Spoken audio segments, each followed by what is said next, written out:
1962 രൂപീകരിക്കപ്പെട്ട കേരളത്തിലെ കോർപ്പറേഷനാണ് കോഴിക്കോട്. രുചിയുടെയും സ്നേഹത്തിൻ്റെയും സാഹിത്യത്തിൻ്റെയും സംഗീതത്തിൻ്റെയും നാട്. കോഴിക്കോട് കോർപ്പറേഷൻ കൗൺസിൽ മാലിന്യ നിർമ്മാർജ്ജനം മുഖ്യ അജണ്ടയായി ചർച്ച ചെയ്ത് രൂപീകരിച്ച അഴക് എന്ന പദ്ധതി ജനനം മുതൽ മരണം വരെ നമ്മൾ പാലിക്കേണ്ട ശുചിത്വ പ്രോട്ടോക്കോളാണ്. 2023 ഒക്ടോബർ 2 രണ്ടാം ഘട്ട മാലിന്യമുക്ത പരിപാടി പ്രശസ്ത സിനിമാ താരം ശ്രീ ആസിഫ് അലി ഉദ്ഘാടനം ചെയ്തു. ഗ്രീൻ ഹണ്ടേഴ്സ് എന്ന നാമത്തിൽ പുതിയ മാലിന്യ ശുചിത്വ സേന രൂപീകരിച്ചു. 1 ഡേ 1 അവർ 1 ആക്ഷൻ, ഓപ്പറേഷൻ സമുദ്ര, ബീച്ച് ശുചീകരണം എന്നിവ പോലുള്ള പരിപാടികൾ ഇതിന്റെ ഭാഗമായി നടത്തി. സ്കൂളുകളിൽ ശുചിത്വ പരിപാലനത്തിന് SPC മോഡൽ SGC രൂപീകരിച്ചു. പാഠം 1 ശുചിത്വം, എൻ വീട് പൊൻവീട് എന്നീ ക്യാമ്പയിനുകൾ ഹരിത വീടുകൾക്കായി നടത്തി. മാലിന്യ കൂമ്പാരങ്ങളായിരുന്ന 32 സ്ഥലങ്ങൾ സ്നേഹാരാമങ്ങളായി മാറി.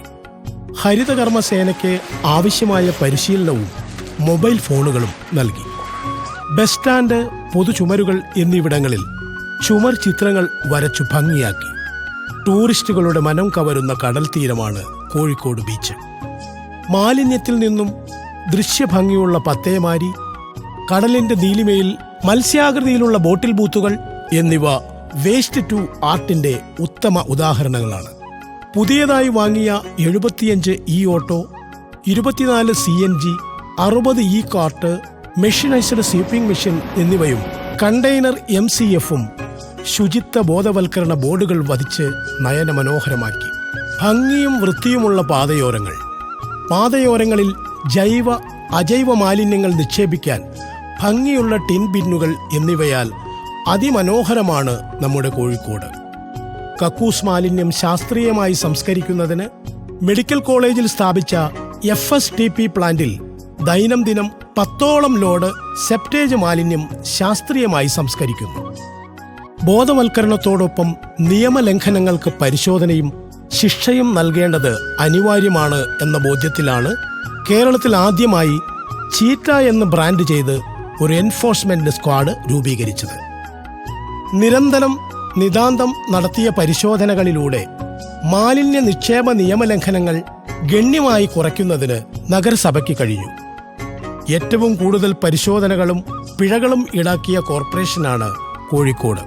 സാനിറ്ററി മാലിന്യം ശാസ്ത്രീയമായി സംസ്കരിക്കുക എന്ന ലക്ഷ്യത്തിൽ ആക്രി എന്ന ആപ്പ് മുഖാന്തരം പ്രതിദിനം 600 കിലോഗ്രാം മുതൽ 1000 കിലോഗ്രാം വരെ സാനിറ്ററി മാലിന്യം ശേഖരിച്ചു വരുന്നു. സാനിറ്ററി മാലിന്യങ്ങൾ കുറയ്ക്കുക എന്ന ലക്ഷ്യത്തിനായി മെൻസ്ട്രൽ കപ്പ് നൽകുന്നതിന് 1.8 കോടിയുടെ പദ്ധതി ആവിഷ്കരിച്ച് 60,000 മെൻസ്ട്രൽ കപ്പ് നൽകാൻ കഴിഞ്ഞു. Sakhi social action by Kozhikode campaign for healthy and excellent environment എന്ന പേരിലാണ് ഈ പദ്ധതി നടപ്പിലാക്കുന്നത്. അഴകിൽ തുടങ്ങിയ മാലിന്യ സംസ്കാരം 7 അഴകിലേക്ക് എത്തിച്ചതിന്റെ ചാരിതാർത്ഥ്യത്തിലാണ് കോഴിക്കോട് കോർപ്പറേഷൻ. മാലിന്യമുക്ത നവകേരളത്തിന് എല്ലാവിധ ആശംസകളും നേരുന്നു. നന്ദി. എന്താ മോളെ? എനിക്ക് ബാത്റൂമിൽ പോണം. മോളെ ഇപ്പൊ എന്താ ചെയ്യാ നമ്മള്? മോളെ അടുത്തെത്താനായില്ലേ നമ്മുടെ വീട്, അവിടെ എത്തിയിട്ട് പോയാ പോരെ? അയൽവാസികളെല്ലാം കൂടെ തന്നെ രാവിലെ എന്താ പരിപാടി? ഒന്നുമില്ല മാഷേ, കുറച്ച് പ്ലാസ്റ്റിക് കത്തിച്ചതിന്റെ പ്രശ്ന.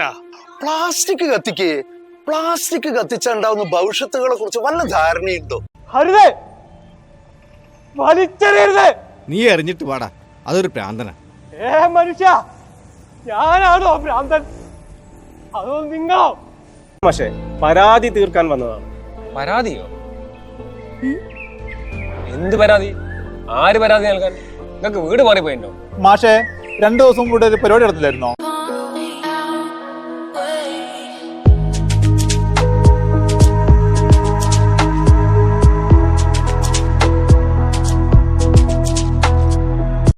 ഈ കുപ്പി എവിടെയാണോ ഇടുന്നത്? പിന്നെ നിങ്ങളുടെ കടയിൽ നിന്ന് വാങ്ങിയ സാധനത്തിന്റെ വേസ്റ്റ് ഞാൻ എന്റെ വീട്ടിൽ കൊണ്ടിടണം. തനിക്കത് വേസ്റ്റ് ബിന്നിലിട്ടാ പോരായിരുന്നോ? അതിനിവിടെ വേസ്റ്റ് ബിന്നൊന്നും കാണുന്നില്ലല്ലോ, അതുകൊണ്ടല്ല ഇവിടെ ഇട്ടത്. എല്ലാ ദിവസവും ഫ്രൂട്ട്സ് കൊണ്ടുവന്ന വലിയ കവറുകളും വീട്ടിലെ മറ്റ് പ്ലാസ്റ്റിക് കവറുകളും മകളെടുത്ത് കത്തിക്കാൻ കൊടുക്കാറാണ് പതിവ്. യെസ്, അത് തന്നെ. തുടർച്ചയായി പ്ലാസ്റ്റിക് കത്തിക്കുമ്പോഴുണ്ടാകുന്ന പുകയാണ് കുട്ടി ശ്വസിക്കുന്നത്. പ്ലാസ്റ്റിക് കത്തിക്കുമ്പോൾ ജലാശയങ്ങളിലേക്ക് മലിനജലം നിക്ഷേപിക്കുന്നതും മാലിന്യം ഒഴുക്കുന്നതും കേരള മുനിസിപ്പൽ ആക്ട് 340A പ്രകാരം കുറ്റകരമാണ്. അത് 1 വർഷം വരെ കഠിന തടവിനും 50,000 രൂപ വരെ പിഴയും ഈടാക്കാവുന്ന കുറ്റമാണ്.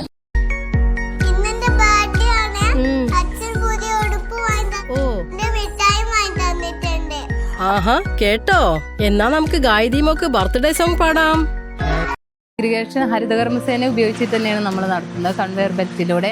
അത് നമ്മൾ HM, PP, LD1, LD2, ബോട്ടില്, ഹാർഡ് പ്ലാസ്റ്റിക്, പിന്നെ പേപ്പർ എന്നീ മാലിന്യമുക്ത കോഴിക്കോടിനായി നമുക്ക് അണിചേരാം. അഴക് 7 അഴകിലേക്ക് കോഴിക്കോട്.